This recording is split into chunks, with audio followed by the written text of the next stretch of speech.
Hello, everyone. Steve Wyss here, and I'm joined as ever by Kevin Harper for the latest T20 World Cup match preview. This is the second and final Group B game we're going to be talking about for Friday, and it's Scotland against Zimbabwe. Straight knockout here. But there's kind of a side thing we've got to look at, and that is the venue and conditions. We talked about in the previous game that there might be some potential rain around in Hobart for this fixture, because it kicks off at 7 p.m. local time. And if we look here, it's going to be pretty close before rain is due. And then rain is due the whole week afterwards in Hobart. They're going to have an absolute monsoon by the looks of it. But this match might just get done, or towards the end, it could be weather affected. You've got to think there's going to be a result, though, Kev, either way. Yeah, I mean, it does look like... obviously, the rules are that there has to be 5 overs in each innings to constitute a result, regardless of when the rain comes. It certainly looks like the first innings will be unaffected, doesn't it? And hopefully, just for the balance of power in the group, hopefully that rain holds off, or comes in late enough into the game that the umpires just say, to hell with it, we're going to crack on and finish the job. One thing to say here, that if the match was a no result, then it aids Scotland because they would go through on net run rate. Correct. Otherwise, it's again a straight knockout Zimbabwe. I can't believe this. After 2 games, they have an exact net run rate of 0.00. I checked that. I thought, is that just a misprint? I mean, that's incredible. The chances of having exactly level net run rate after 2 games. Yeah, won by 31, lost by 31. Consistent. Yeah.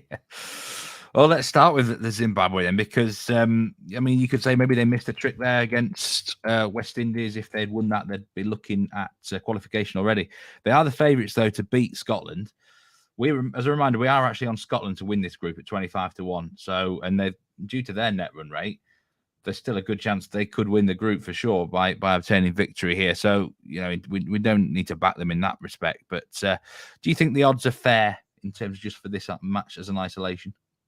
No, not really, Steve. I think these two are a bit closer matched than those odds would suggest. I think Zimbabwe have played the better cricket in the 2 matches. I would say that. But, I mean, if you use logic, and you shouldn't really use logic in sport, but Scotland beat West Indies. West Indies wallop Zimbabwe. Scotland should beat Zimbabwe, should they not? I mean, it's not like that.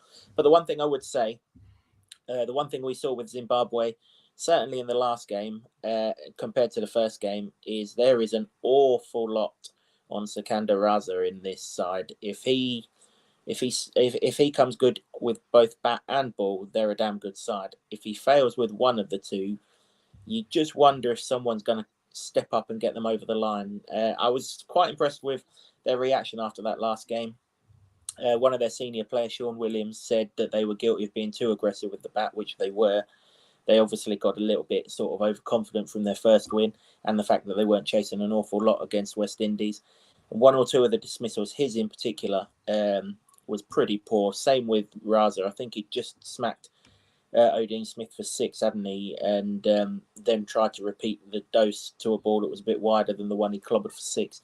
Experienced players should be better than that. So if they do learn from that experience, then they'll go well. But again, you look in the first game, it was all him, wasn't it? I think the next score was something like 20 and he scored 80. And in the last game, he didn't score and Zimbabwe were bowled out cheaply. So just a little bit too much on his shoulders for my liking in a knockout game. He's the best player on this field, though, isn't he, out of either team? Yeah, he's the best player on this field, but, even the best players can't do it every single game. They can't. He's going to be under pressure, isn't he? Scotland, then, that's twice now they've put up 2 pretty good totals. They couldn't defend the total against Ireland, but they can continue to surprise here. Well, not you, Kev, but with the bat, they've looked pretty solid. Well, that's one of the reasons why I took them, Steve, because you look down that batting lineup, as I said, when we did the group preview here, they were all county cricketers, with the exception of the captain, Richie Berrington, who's been around God knows how long. He's done many of these World Cups. The thing that they've always lacked in the past, Scotland, is batting depth and batting quality. Well, the lad Michael Jones at Durham, he had a really good season for Durham.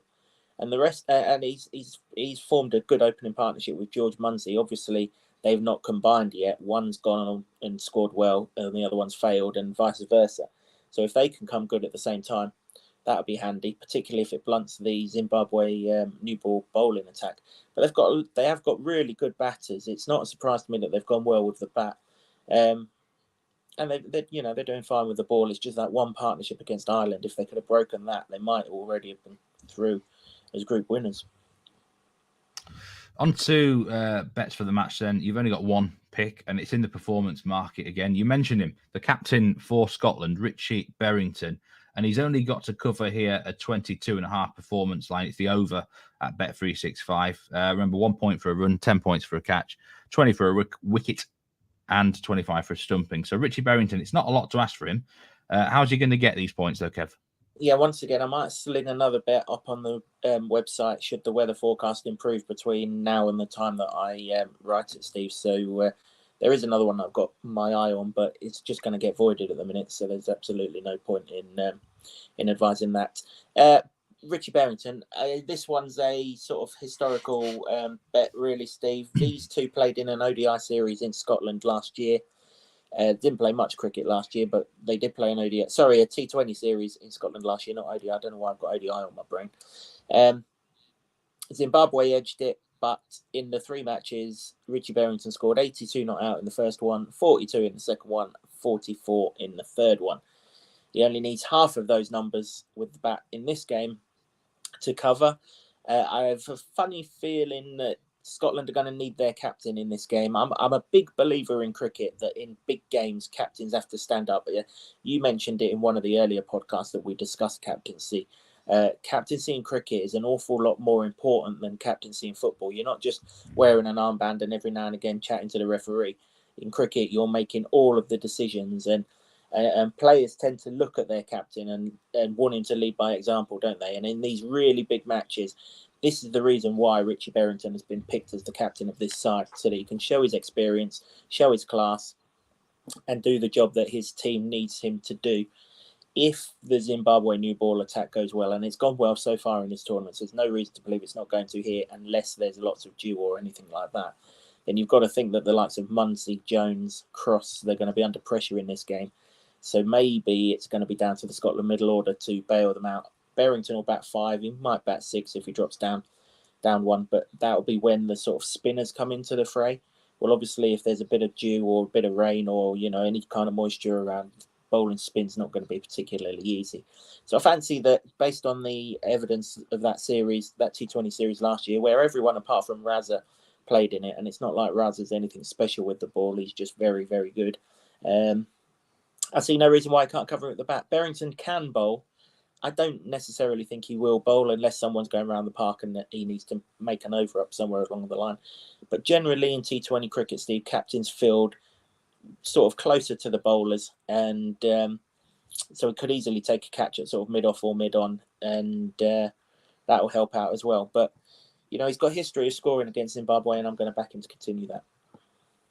You're almost inspiring me, Kev. As a current captain of my local village team, it's like I need to step up next year if I retain the captaincy, because I can tell you now, though, it's funny you say that. Every time I did get runs this year, which thankfully was not a bad year for me, certainly the first half of the season, first thing you do when you get out or at the end of the game, someone's saying that was a real captain's innings.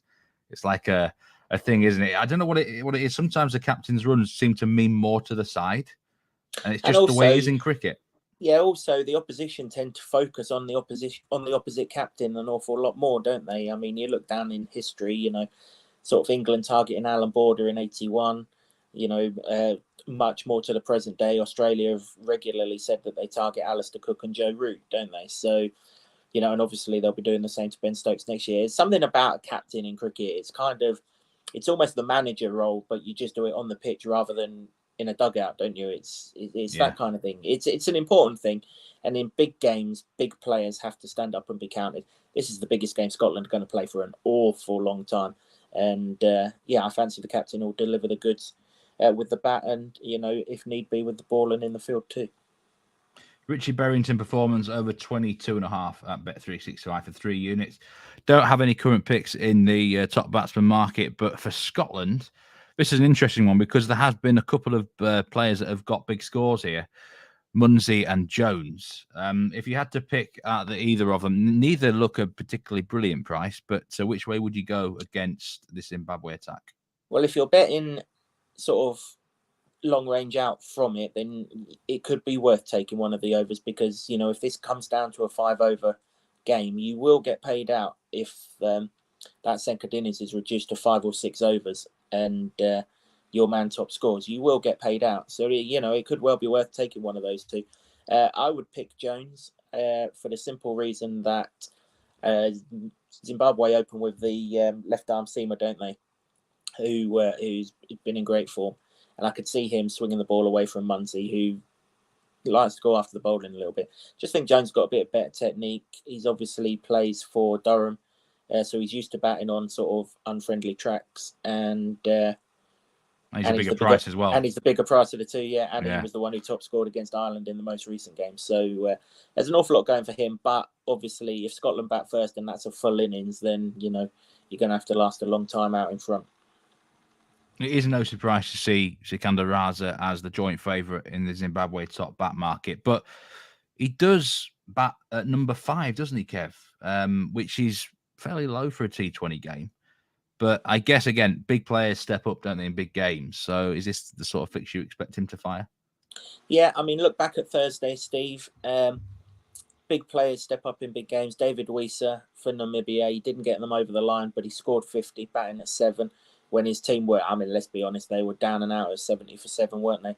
Had no right to even get as close as they did. So, yeah, that's the thing. These guys are the players in the team that everyone else looks up to, because they've been there and done it.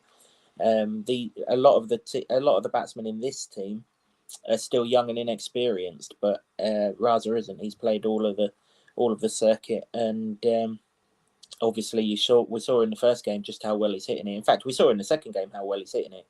He just got outfoxed by Odean Smith and kind of went for one shot too many. You suspect he won't go for one shot too many here just because of the pressure of the situation. But yeah, I mean, he'd been my pick. But there's that fella down the innings who top scored, didn't he, in the last game, Jongwei, who looked really good in the first game. So the old Jongwei, yeah, 40 to 1. He could be a spot of value. I mean, he's certainly someone that if Zimbabwe do unfortunately win this match, he'll be someone I'll keep an eye on as we go through the next group stage. Okay, let's have a recap then. Just that one bet for the game. Richie Berrington performance over 22.5. 3-unit pick at Bet365. Who is going to win this fixture, Kev? Put your neck on the line.